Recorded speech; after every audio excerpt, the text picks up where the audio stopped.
Encore appelée logique aristotélicienne ou analytique, la logique formelle est une logique qui s'appuie sur des règles formelles. Elle étudie la forme du raisonnement en faisant abstraction de son contenu réel. Un espace dédié aux amoureux de la réflexion philosophique et du développement personnel. Dans cette vidéo de quelques minutes, on va ensemble faire le tour d'un débat houleux entre les philosophes. Ce débat portera précisément sur la nature d'un discours logique. Que vous soyez un élève, un étudiant, un enseignant ou un expert en philosophie, je vous garantis que vous apprendrez quelque chose de nouveau dans cette vidéo. Prenez juste un peu de votre temps pour la suivre jusqu'à la fin. Mais avant de continuer, n'oubliez pas de vous abonner à la chaîne, de liker la vidéo et de cliquer sur la cloche de notification pour ne rater aucune de mes prochaines publications. Surtout, partagez autour de vous.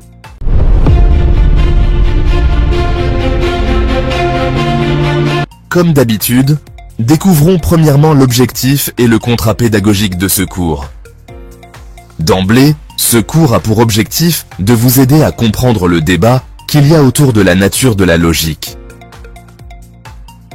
En ce qui concerne le contrat pédagogique, notez que je m'attends à ce que vous soyez capable de déterminer la vraie nature de la logique après avoir suivi cette vidéo, en vous appuyant bien évidemment sur la logique formelle d'Aristote et la logique dialectique de Hegel qui a influencé Karl Marx.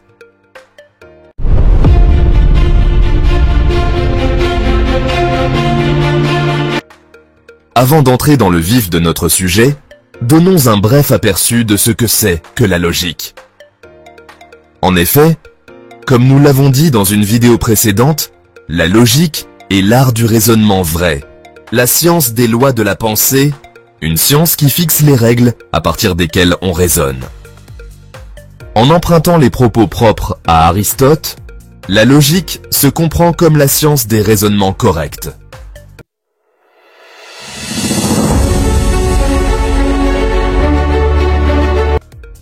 Encore appelée logique aristotélicienne ou analytique, la logique formelle est une logique qui s'appuie sur des règles formelles. Elle étudie la forme du raisonnement en faisant abstraction de son contenu réel. En d'autres termes, le formalisme logique exclut le contenu matériel de nos pensées et de nos discours pour ne s'en tenir qu'à leur forme. On peut aussi dire que c'est un instrument ou une technique du discours correct pour donner une validité à nos phrases puisqu'il s'agit ici de l'accord de la pensée avec elle-même. C'est un raisonnement déductif dont le syllogisme est le modèle. Notamment, des deux propositions non contradictoires antérieures découle nécessairement la conclusion. Ainsi pour Aristote, la vérité d'une proposition réside dans l'identité de la pensée avec elle-même. Il suffit donc de construire un discours cohérent et rigoureux pour atteindre la vérité. Dans ces conditions, bien parler devient synonyme de dire la vérité. Car pour ce type de logique, la véracité d'une proposition réside dans la parfaite jonction des idées qui la composent. Par conséquent, un discours cohérent est donc nécessairement vrai. Grand philosophe grec, Aristote est largement considéré comme le père de la logique formelle. Il a systématisé l'étude du raisonnement, fournissant un cadre pour analyser les arguments et déterminer leur validité. L'œuvre d'Aristote a jeté les bases de siècles de recherche logique dans la tradition intellectuelle occidentale. Son approche de la logique, connue sous le nom de logique formelle, se concentre sur la structure des arguments plutôt que sur leur contenu. La logique formelle d'Aristote est basée sur l'idée que la validité d'un argument dépend uniquement de sa forme logique, et non de la vérité de ses prémices. Cela signifie qu'un argument peut être logiquement valide, même si ses prémices sont fausses.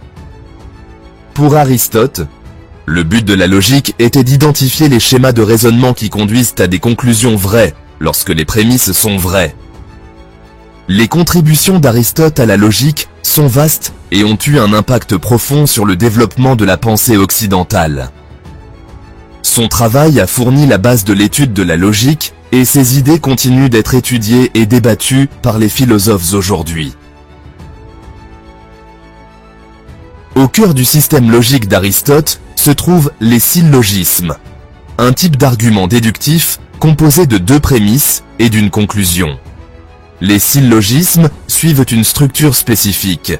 Ils utilisent des propositions catégoriques, qui sont des déclarations qui affirment ou nient quelque chose à propos d'une catégorie ou d'une classe. Les propositions catégoriques ont 4 formes standards. Ces formes sont tout S est P, aucun S n'est P, certains S sont P, et certains S ne sont pas P. Ici, S représente le terme sujet, et P représente le terme prédicat. Un exemple classique de syllogisme est « Tous les hommes sont mortels ». Socrate est un homme, donc Socrate est mortel. Ce syllogisme suit la forme « Tout A est B ». C est A. Donc, C est B.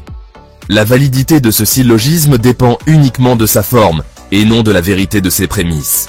Même si nous devions remplacer « homme », « mortel » et « Socrate » par d'autres termes, l'argument resterait valide, tant que la forme resterait la même.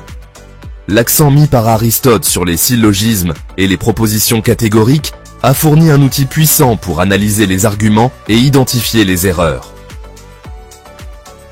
Cette logique formelle d'Aristote repose sur un certain nombre de principes, dont 3 principaux, à savoir le principe d'identité, le principe de la non-contradiction et le principe du tiers exclu. Le principe d'identité a été pour la première fois formulé par le père de l'ontologie grecque, Parménide d'Élée, qui concevait déjà l'être comme une réalité immobile, éternelle, incréée, homogène, identique à elle-même. On peut se souvenir de ses propos dans De la nature. L'être est, le non-être n'est pas. Récupéré par Aristote, ce principe devient l'une des normes de son formalisme logique, car dans son ouvrage L'Organon, Aristote nous fait savoir que tout est identique à soi-même, c'est-à-dire que A ou A est A, tout objet est égal à lui-même. De ce fait, on doit dire de ce qui est qu'il est, et de ce qui n'est pas qu'il n'est pas, mais ne jamais dire de ce qui est qu'il n'est pas, et de ce qui n'est pas qu'il est. Le principe de la non-contradiction quant à lui permet à Aristote de nous laisser entendre que un même attribut ne peut pas être affirmé et nié d'un même sujet, en même temps, sous le même rapport. Il exclut ainsi toute contradiction dans un discours logique. À cet effet, un discours n'est vrai que lorsqu'il n'est pas contradictoire. On ne peut pas par exemple dire que A est B et non B au même moment. Soit A est B, soit A est non B. Mais on ne peut dire de A qu'il est à la fois B et non B. Le principe du tiers exclu à son tour est la conséquence logique du principe précédent. Car, lorsqu'on est dans le cas de 2 propositions contradictoires, il n'y a plus une troisième possibilité logique. De ce fait, la troisième proposition s'exclut, puisqu'entre ce qui est vrai et ce qui est faux, il n'y a pas une tierce possibilité en logique. En bref, le travail d'Aristote a fortement jeté les bases de l'étude de la logique formelle, qui reste une pierre angulaire de la recherche philosophique à ce jour.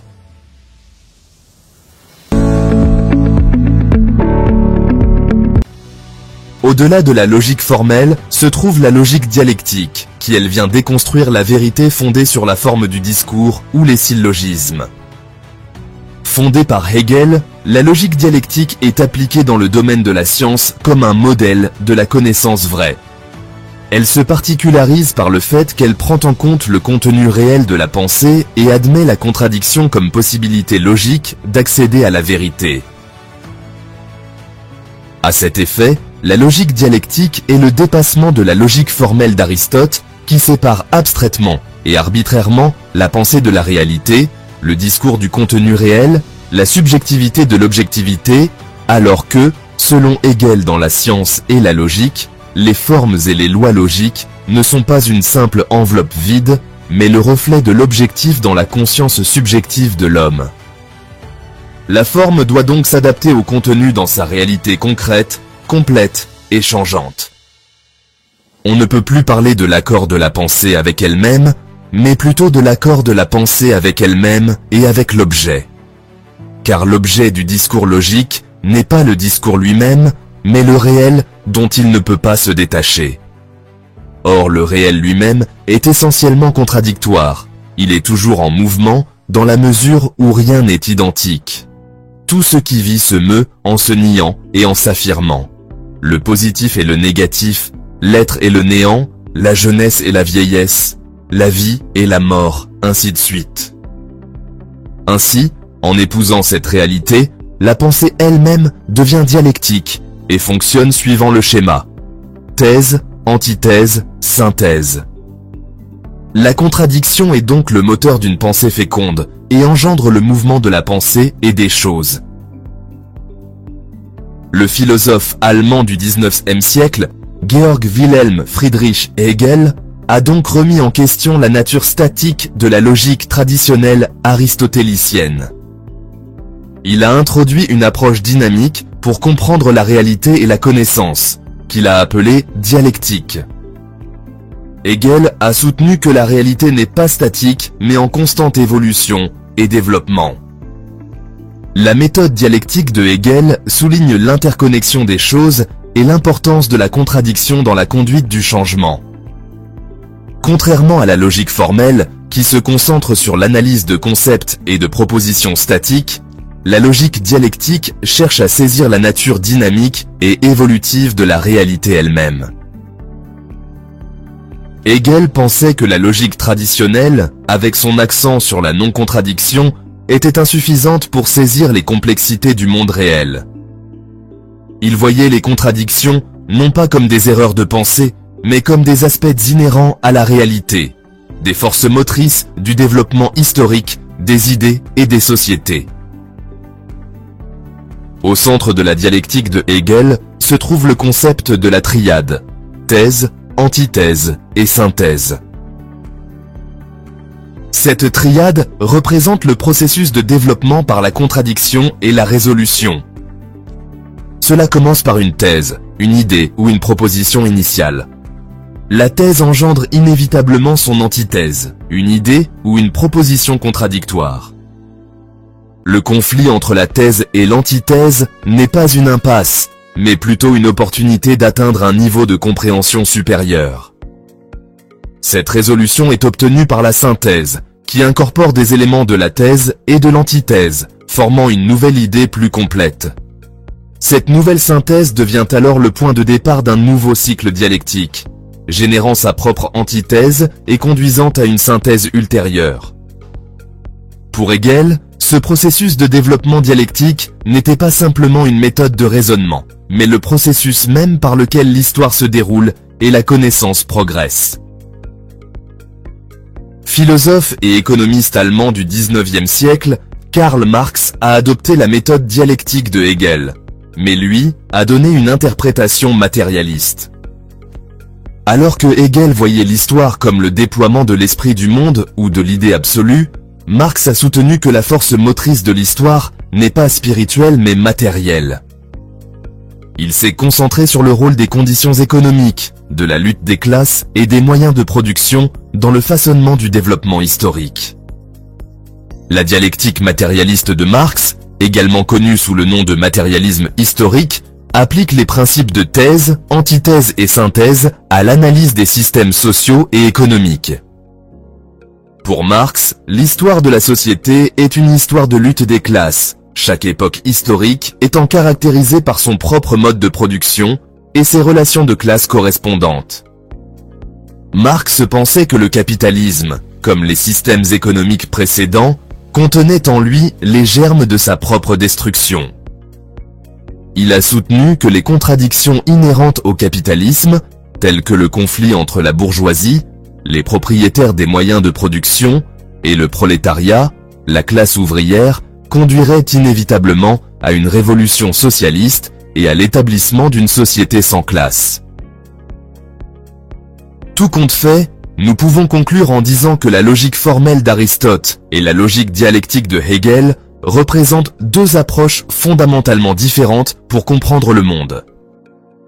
Car, si la logique dialectique peut fournir des informations précieuses sur les processus de changement, elle n'a pas cependant la rigueur et la clarté de la logique formelle lorsqu'il s'agit d'analyser les relations statiques et de garantir la validité des arguments déductifs. Nous voici donc au terme de notre cours qui a porté sur la nature de la logique. Si vous l'avez aimé, n'oubliez pas de laisser un pouce bleu, de commenter, de vous abonner à la chaîne si vous n'êtes pas encore abonné, et d'activer la cloche de notification pour être notifié de la prochaine publication.